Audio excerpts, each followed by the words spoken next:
이 새벽 우리에게 주신 하나님 말씀은 요한계시록 15장 1절에서 8절까지입니다. 요한계시록 15장 1절에서 8절까지입니다. 우리 하나님의 말씀을 다 함께 받들어 읽겠습니다. 또 하늘에 크고 이상한 다른 이적을 보매 일곱 천사가 일곱 재앙을 가졌으니 곧 마지막 재앙이라. 하나님의 진노가 이것으로 마치리로다. 또 내가 보니 불이 섞인 유리 바다 같은 것이 있고 짐승과 그의 우상과 그의 이름의 수를 이기고 벗어난 자들이 유리 바닷가에 서서 하나님의 검은 고를 가지고 하나님의 종 모세의 노래 어린 양의 노래를 불러 이르되 주 하나님 곧 전능하신 이시여 하시는 일이 크고 놀라우시도다. 만국의 왕이시여 주의 길이 의롭고 참되시도다. 주여 누가 주의 이름을 두려워하지 아니하며 영화롭게 하지 아니하오리이까. 오직 주만 거룩하시니이다. 주의 신 일이 나타났음에 만국이 와서 주께 경배하리이다 하더라. 또 2일 후에 내가 보니 하늘의 증거 장막에 성전이 열리며 일곱 재앙을 가진 일곱 천사가 성전으로부터 나와 맑고 빛난 세마포 옷을 입고 가슴에 금띠를 띠고 네 생물 중에 하나가 영원토록 살아계신 하나님의 진노를 가득히 담은 금 대접 일곱을 그 일곱 천사들에게 주니 하나님의 영광과 능력으로 말미암아 성전의 연기가 가득 차매 일곱 천사의 일곱 재앙이 마치기까지는 성전에 능히 들어갈 자가 없더라. 아멘. 제가 요즘 저를 보니까 찬양을 굉장히 많이 하는 것 같아요. 주로 하는 찬양이 이제 무리를 걷는 자, 무리를 걷고 싶어서라기보다는 그렇게 걸을 수 없는 곳을 주님 때문에 걷고 싶다라고 하는 그런 기도이기도 하고요. 나를 통하여 하나님께서 지금 제가 서 있는 이곳에서 영광 받아 주시기를 찬양하고 이 땅의 동과서 남과 북 오래된 찬양이긴 하지만 이 대한민국 가운데 하나님의 성령의 새바람이 불어서 하나님의 역사가 일어나기를 그런 기도하는 마음으로 찬양을 많이 합니다. 그런데 최근에 왜 그렇게 찬양을 자주 하고 많이 하지 않은 생각이 갑자기 든 거예요. 할 일도 많은데 보니까 힘들 때, 답답할 때, 불안할 때, 막막할 때 찬양하더라고요. 근데 왜 그렇게 찬양하는가? 이제 그 이유를 오늘 본문을 보면서 깨달았습니다. 찬양은 하나님께서 행하신 그 위대하신 일을 높이는 그런 일이기도 하지만 하나님의 승리하심, 하나님의 권능, 하나님의 일하심을 기대하며 확신하면서 미리 먼저 노래하는 것이다라는 것을 오늘 본문을 통해서 보았습니다. 오늘 본문에서는 이제 일곱 재앙을 가진 일곱 천사가 나타납니다. 1절에 보니까 마지막 재앙이다라고 했는데 하나님의 진노가 이것으로 마치리로다라고 되어 있는데 사실은 앞으로도 재앙이 더 일어납니다. 그러니까 마지막 재앙은 누구에게 일어난 것이냐면 여기서 말하는 마지막 재앙은 땅에 사는 자들에 대한 재앙이 마지막이라는 뜻입니다. 아직도 땅에 사는 사람들을 미혹하게 했던 그 사탄의 졸개들, 짐승 그런 영적 존재들에 대한 심판은 아직도 남아 있습니다. 참 안타깝죠. 그 사탄과 짐승이 사람들을 미혹해서 사람들이 땅에 살기를 땅에만 살려고 했는데 잘 살려고 한 거예요. 나름대로 그 땅에서. 그런데 땅에서 아무리 잘 살려고 해봐야 땅에서만 잘 살려고 하면 그 사람은 하나님의 재앙을 벗어날 수 없다라는 것을 말씀이 가르쳐 줍니다. 그래서 우리에게 집중하게 하는 사람들이 있어요. 땅에 사는 사람들은 재앙을 당하지만 오늘 본문은 그 재앙을 가진 일곱 천사만 보여주는 것이 아니라 재앙보다도 먼저 보인 사람들이 있다라는 거죠. 그 사람들이 이기고 벗어난 자들입니다. 2절에 보면 내가 보니 불이 섞인 유리 바다 같은 것이 있고, 그러니까 유리 바다에 불이 있는 거예요. 하나님의 심판이 있는 거죠. 그러니까 짐승과 그의 우상과 그의 이름의 수를 이기고 벗어난 자들이 그 유리 바닷가에 서서 하나님의 검은고를 가지고 노래하더라는 겁니다. 이 사람들이 벗어난 것이 세 가지입니다. 하나는 짐승, 두 번째는 짐승의 우상, 세 번째는 그 이름의 수입니다. 굳이 이렇게 우리 삶과 연결한다면 짐승은 권력 이라고도 할 수 있고 사탄의 미혹이라고도 할 수 있고요. 짐승의 우상에게 절한다. 그러니까 왕의 어떤 그 형상이니까 우상 숭배 아니면 권력에 대한 숭배라고도 이야기할 수 있고 그 이름의 수는 매매하는 문제이기 때문에 이게 돈에 대한 욕심이라고도 말할 수 있어요. 이런 것들을 벗어나고 이긴 사람들입니다. 미혹당하지 않은 거죠. 성경은 하나님 아닌 것으로 이겨보려고 할 때 실패한다라고 가르쳐 줍니다. 내 안에 하나님 이외에 다른 것을 섬기는 것이 우상이다. 이렇게 가르쳐 줍니다. 그것이 아무리 좋은 것이라고 할지라도 우상은 사실은 좋은 거거든요. 그게 있어야 살아간다고 생각되는 것들이에요. 나쁜 것들이 아니에요. 그런데 그걸 하나님보다 더 우선시할 때 그것은 우상이 될 수 있다라고 가르쳐 주는 것입니다. 그런데 그것을 이기고 벗어난 자들이 먼저 보입니다. 근데 그들이 한 일이 무엇이냐? 노래한 것입니다. 3절에 보니까 하나님의 종 모세의 노래, 어린 양의 노래를 불렀다 이렇게 되어 있습니다.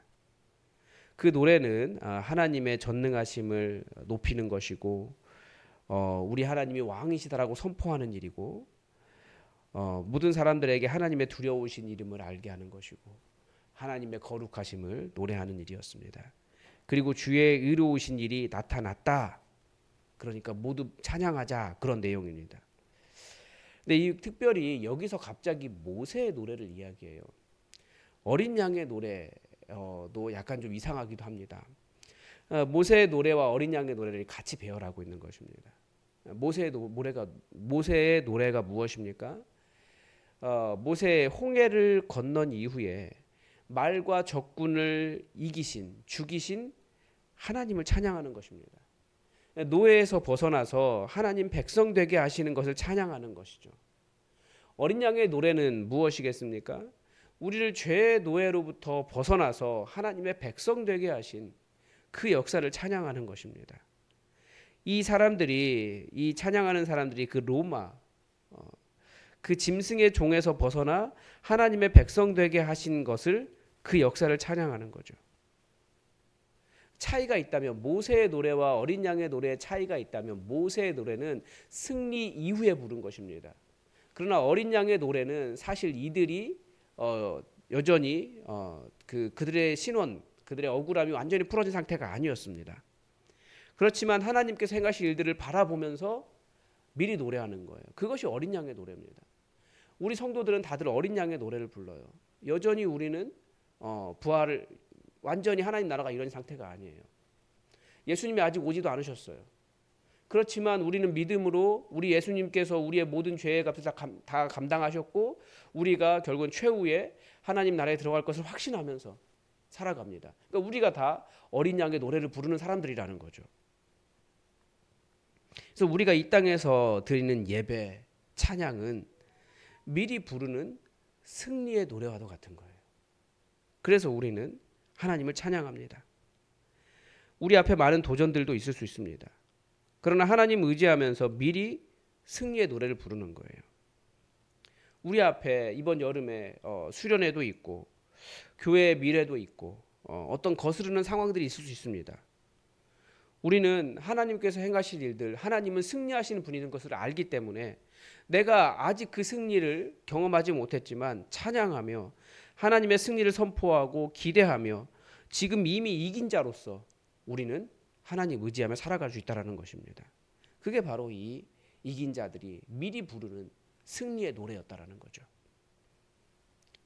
그리고 이제 7 대접의 재앙이 나옵니다. 이 7 대접의 재앙이 예배라는 것을 알 수 있어요. 이것 때문에 지난주 주일 설교 제목이 예배에 대한 것이었습니다. 5절에 보니까 하늘에 증거 장막 성전이 있었다, 열렸다라고 되어 있습니다. 이것만 봐도 이단들이 참 어리석다라는 것을 알 수 있어요. 말씀을 제대로 읽지 않는다. 지난 주일 그 요한계시록 설명하면서도 설교하면서도 말씀을 드렸는데 양재동에 가면 증거장막 성전이라고 이단이 있습니다. 자기들 안에만 들어와야지 구원받는다. 그 충북 보은에서 태어나신 어떤 분이 구세주다. 뭐 그런 얘기가 하는 곳이 있는데 그러면서 이렇게 건물을 딱 지어놨어요. 이게 새 예루살렘이다. 이제 하늘로부터 내려온. 그리고 거기에다가 증거장막 성전 이렇게 써놨어요. 그런데 이 증거장막 이 하늘에 있는 증거장막은 먼저 하늘에 있는 곳이고요. 장막이라는 말이 텐트란 뜻입니다. 건물이 아니라 그 우리 텐트잖아요. 그러니까 움직이는 텐트를 이야기하는 거예요. 광야에서 그 이스라엘 백성들 한가운데 거하시면서 그들과 함께 움직이셨던 그 텐트를 말하는 것입니다. 하나님이 우리 안에 계셔서 우리와 함께 움직이는 그 텐트를 하나님은 성전이라고 우리에게 덮이는 성전이라고 보여주신 것이지 건물 지어놓고 여기 들어와야지 여기가 증거장막 성전이다 이런 말하는 것 자체가 굉장히 우스운 이야기죠. 근데 이 하늘에 증거장막이 보였습니다. 그리고 거기에서부터 천사가 나왔는데 이 천사들이 하나님의 진노를 담은 금 대접을 들고 있었습니다. 이 금대접은 어떤 컵 같은 게 아니고 그 이스라엘의 그 성전 안에서도 대접이 나옵니다. 뭐냐면 어린 양의 그 죄를 대신한 어린 양의 피를 담아다 하나님의 제단에 뿌리거나 곳곳에 뿌릴 때 사용하는 대접. 혹은 하나님께 제물로 드릴 때 그 제물을 이렇게 담아서 제단에 가져가는 대접. 이건 거예요. 그러니까 이 일곱 천사가 가지고 있는 이 하나님의 진노를 담은 대접 금대접은 제물을 가지고 하나님의 제단에 바치는 그런 의미를 가지고 있습니다. 그러니까 제사 지낼 때 우리 죄를 짊어진 어린 양의 피나 제물이 거기에 담기는 것과 똑같은 거예요.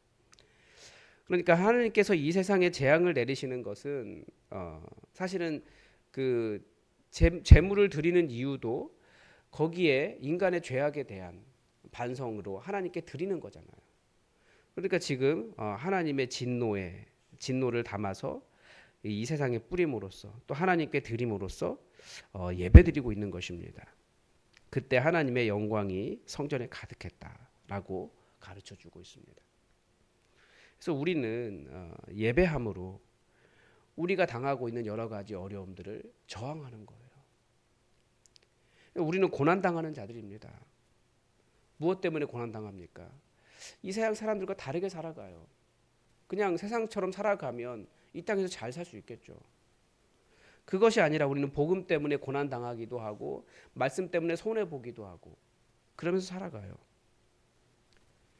오늘도 수요 기도에서 복음에 대한 말씀을 전하려고 하는데 복음은 연구하면 연구할수록 우리가 복음의 방식으로부터 얼마나 떨어져 있는지를 알게 돼요.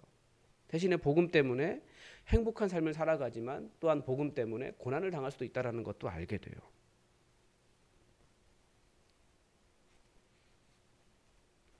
사탄의 세력과 땅의 세력이 교회 안에서도 일하고 있다는 것들을 보게 됩니다.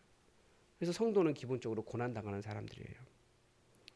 그렇지만 우리는 고난당하지만 찬양하면서 최후의 승리자이신 그리고 항상 승리하고 계시는 우리 어린 양과 하나님을 찬양할 수 있습니다. 그래서 우리 앞에 여러 가지 기도 제목이 있을 수 있어요. 그럴 때마다 먼저 찬양하고 승리의 노래를 부르면서 하나님께서 우리 삶에 행하실 일들을 미리 맛보는 그런 승리자로 우리가 오늘도 살아갈 수 있기를 바랍니다. 오늘도 하나님의 뜻이 우리에게 이루어지기를 주기도문으로 기도하겠습니다. 하늘에 계신 우리 아버지, 아버지의 이름을 거룩하게 하시며 아버지의 나라가 오게 하시며 아버지의 뜻이 하늘에서와 같이 땅에서도 이루어지게 하소서. 오늘 우리에게 일용할 양식을 주시고 우리가 우리에게 잘못한 사람을 용서하여 준 것 같이 우리 죄를 용서하여 주시고 우리를 시험에 빠지지 않게 하시고 악에서 구하소서. 나라와 권능과 영광이 영원히 아버지의 것입니다. 아멘. 여러분 오늘 수요 기도회가 있습니다. 수요 기도회에 성령 충만한 찬양과 은혜의 자리 될 수 있도록 기도해 주시고 그리고 우리 여름 사역을 위해서도 기도해 주십시오. 우리 자녀들의 세대가 하나님을 만나고 깊이 만나고 영적인 변화의 새로운 계기가 되는 그런 시간 될 수 있도록 기도해 주십시오. 청년부 상황을 말씀드리면 청년부는 이번에 굉장히 많이 가는 것 같아요. 예. 우리 청년들이 정말 하나님을 깊이 만나고 새로워지는 시간 될 수 있도록 여러분의 기도가 더 필요한 것 같습니다. 그리고 현재 어린이 부서 계속 여름 성경학교 주일에 진행하고 있고 청소년부는 상황 때문에 8월 9일 하루 일일 수련회로 이렇게 하기로 했습니다. 모든 준비하는 손길들에게 힘과 능력 달라고 기도를 부탁을 드립니다. 우리 다 함께 기도하겠습니다.